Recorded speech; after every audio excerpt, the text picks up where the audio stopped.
what's up? I want to start this video with a question.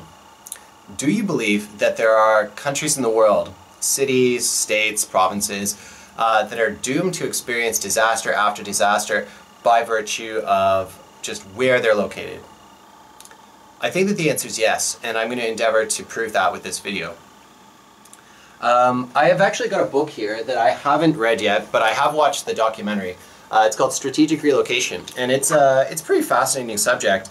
And what this guy, the author Joel Skuzin, has attempted to do is take a very objective look at all of the states in the United States and give them a score, like a rating system, according to their likelihood of experiencing disasters.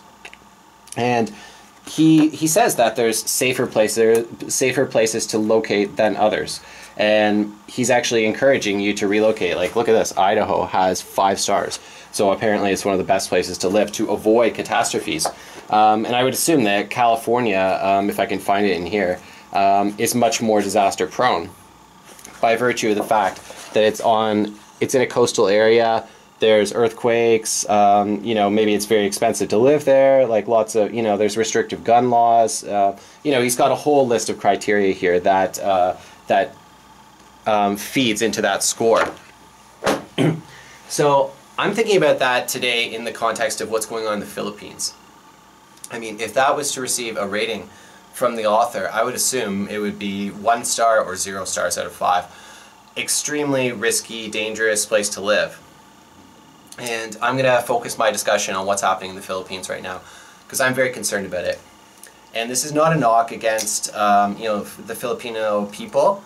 I've never been to the Philippines. I've lived with a guy who was from Philippines. I had a roommate, nice guy, and I also work with people from the Philippines.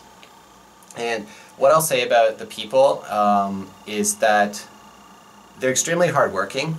And I think a lot of people in other countries are, very hardworking by our standards. There's no such thing as a 5-day work week in those countries. So the people that I work with, they're good people. It's 2 ladies, and I'm really hoping that everything's okay with them now. Their families, I hope that they're okay. I just dropped them an email a few minutes ago and just said, like, I'm thinking of you, and I hope everything's okay. Yeah, they're great people, and just a pleasure to work with. They work hard, and they've got a great attitude. But what is going on there right now? So they're in the midst of a typhoon, and they experience a lot of typhoons in that country. It's a Southeast Asian country, very sort of tropical systems going through. They have like a rainy season, during which most of the rain is concentrated, but I guess it can happen any time in the year.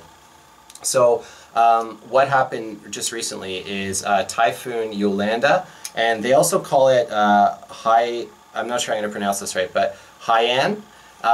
It says that 10,000 people have been killed by this. This storm system passed across the nation, carrying with it winds between 175 and 230 miles per hour.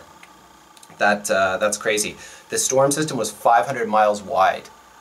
So I mean, that's like the size of a nation, this storm. Apparently it's one of the top 12 storms ever recorded in human history.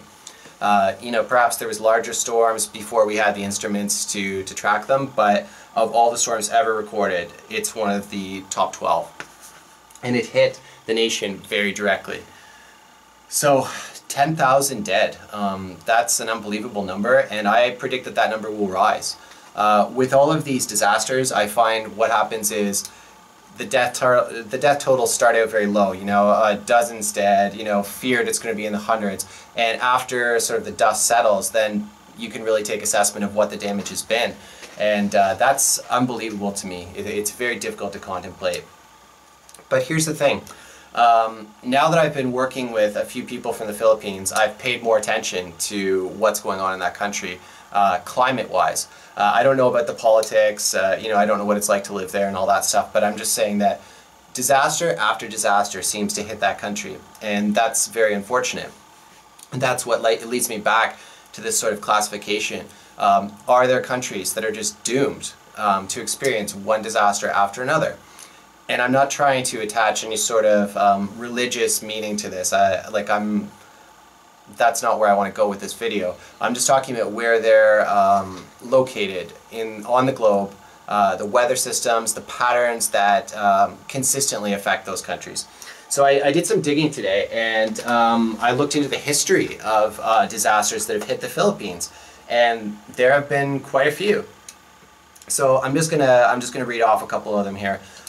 If you research more, you can find out all about them yourself. But on August 16th, 1976, there was a tsunami triggered by a 7.9 magnitude earthquake, and it killed 5,000 to 8,000 people. I'm not sure how they don't have a total on that after like 35 years, but they don't. Tropical storm Thelma unleashed flash floods on November 15th, 1991, killing 5,100. Typhoon Bopa smashed into the main southern island on December 3rd, 2012, killed about 2,000 people. 7.8 magnitude earthquake on July 16, 1990, killed 1,600 people. A typhoon, August 31st, 1984, killed 1,400 people. A volcano, 60 kilometers from Manila, erupted on January 30th, 1911, killing 1,300 people. Mayan volcano, on February 1st, 1814, buried a nearby town with ash and rock, killing 1,200 people. Mountainside collapse on February 17, 2006, killing 1,100 people. Typhoon Washi hit one of the islands December 16, 2011, killing 1,100 people. Floods and landslides unleashed by a typhoon in October 1952 killed 1,000 people. And now Yolanda has killed 10,000 people, 2013. I don't know about you, but that sounds like a lot of disasters to me. And those are just major ones. You know, I'm sure that there's probably been many more through the years that also did damage. Perhaps just the death totals were less substantial. So clearly there's a historical record of the same type of disasters: earthquakes, tsunamis, you know, flooding, storms. There's a pattern there, you know, and I'm not trying to be, I'm not trying to make light of this at all. I'm just trying to illustrate a point that there is a pattern. There's been disaster after disaster in that country. So there's a historical record of problems there. So my natural instinct is to say, why isn't there more preparation being taken in light of the fact that it's an extremely disaster-prone country to prevent deaths? And the short answer is probably that there is a lot of preparation going on. I'm sure that the people there are very well informed.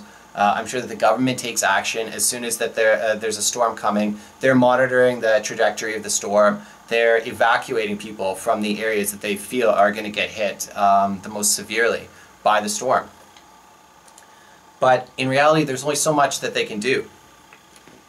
I mean, if I lived in California, chances are I've got a substantial income. I can set aside a budget for prepping. I can say, okay, yes, I do have to live in this area for work, but I've got X amount of dollars every month that I can use to store food. I can perhaps have a bug out location. I've got a plan, and I've got a means to execute that plan. And I also have a wealthy government behind me to support us with the recovery. But I mean, that's not an option for those people. Let me just read off some stats about the Philippines, and I'll explain why that's so. It's got 94 million people. Apparently it's the 12th largest country on Earth in terms of population. It has experienced substantial growth in the last sort of 30 years. 1990 to 2008, it increased by 29 million people. That was a 45% increase in population. So what I see happening down the road is, I honestly think that climate disasters are not going to lessen anytime soon. I think all the signs indicate that we're going to experience more climate-related disasters in the years to come. Within my lifetime, you know, I've seen an increase. And I'm a firm believer that maybe climate change, global warming, we throw all these terms around. And I think that the terms sort of get misused, and people just are saying, okay, maybe it's not warming, you can't call it that, so therefore it's not happening. There's lots of people out there who deny climate change because they don't see it in front of them. You know, Vancouver, for example, the weather here is very stable, okay? In the summer it's dry, you know, in the winter it rains. There's very little variation in temperature. So therefore I can say, hey, the weather here seems pretty normal. I've got a good lifestyle. Why should I be concerned about climate change? You know, I can just sort of turn a blind eye. But what I refuse to do is turn a blind eye to where it is happening elsewhere in the world. And those countries in the southern hemisphere, you know, Southeast Asia especially, they get hammered by climate-related stuff. And I can't say without a doubt that it is caused by people driving their cars in Detroit or what have you. But I think that it plays a role. I think there's a link between how much waste we create in the world and severe weather. And that weather pools up in areas that are extra sensitive. You know, we've seen all these hurricanes and things like that in recent years. Hurricane Katrina. I forget what the one was that hit New York not long ago, but caused substantial flooding in the downtown of New York City. There's been so many climate-related disasters happen. I'm not an expert. All I can say is that I've noticed an increase in the frequency of these disasters and the severity, and it's very concerning. But what I see happening in the next, in my lifetime for sure, is climate refugees. You know, there's been refugees come to Canada and United States for political reasons because their countries are in some sort of civil war, turmoil, etc. Like there's violence, or you know, they're in a politically, you know, screwed up country. But I think that more so than any sort of war-like turmoil, you know, the Cold War is over. Like I honestly don't think there's going to be another world war. I've heard people say that like China is, you know, the next big threat or something, or North Korea is going to like launch a missile or whatever. I honestly think that the probability of that stuff happening is so minimal compared to the extreme likelihood of us experiencing climate-related disasters. Climate is the new war. We need to be fighting that war and paying attention to what the real enemy is. And I mean, I think in life, you are your own worst enemy. Like most of our problems we cause for ourselves. So we have nobody to blame for the climate severity except ourselves. We need to take a hard look in the mirror and ask ourselves why this is happening. And I think we are starting to do that, but it's not fast enough. Not fast enough at all. And I think that it's very easy for people to be ignorant about it. Some of the most wealthy nations haven't been hit that severely by climate change. I mean, it's starting to happen. How many times do you have to get slapped in the face before you wake up?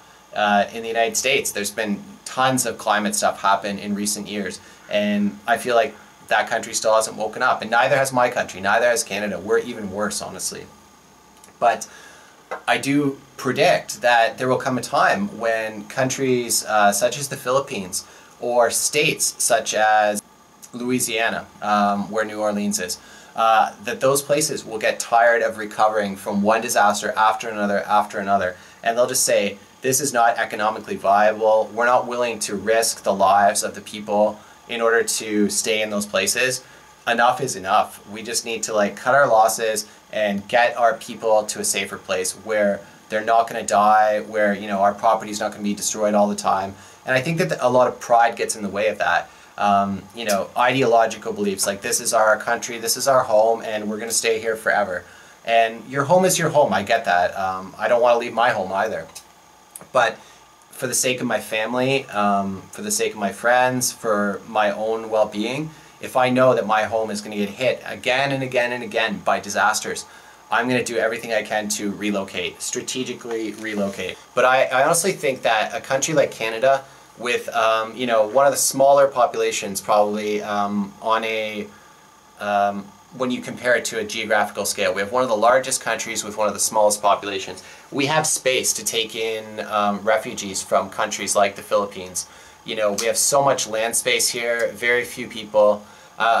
You have to do it in a sustainable way. Like we take maybe 250,000 immigrants into Canada every year because we don't want to take in more people than we have jobs. You know, we want a sustainable rate of growth, and I understand that. But there might come a time where there's something more important than money in the world. Saving human lives is what we're after here. And I mean, we have, 90% of Canada's population lives, I believe, within 100 kilometers of the US border. We have so much space up north that is unoccupied. Mind you, it's unoccupied for a reason. It's very inhospitable conditions. It's very cold and sort of barren.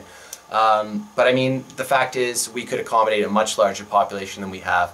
So could the United States, and so could a lot of places. So I don't know what my point is exactly, but how long is this going to go on for? How long are these tiny little nations like the Philippines, tiny geographically I mean, in extremely volatile hotbeds of disaster-related activity? How long is this going to go on for? How many times are they going to rebuild? How many tragedies are they going to have to endure before something changes, before something gives, and we just say, we can't do this anymore, let us help, And I think it's very easy for a nation, like I read somewhere that Canada is going to donate like $50 million or something like that to the Philippines to help with the recovery.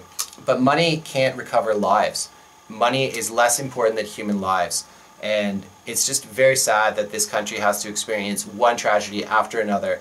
And there's places like New Orleans. How many tragedies does that have to experience before we decide, okay, enough is enough, that's a sensitive area, we're going to back away from that and just kind of cut our losses, and that's that.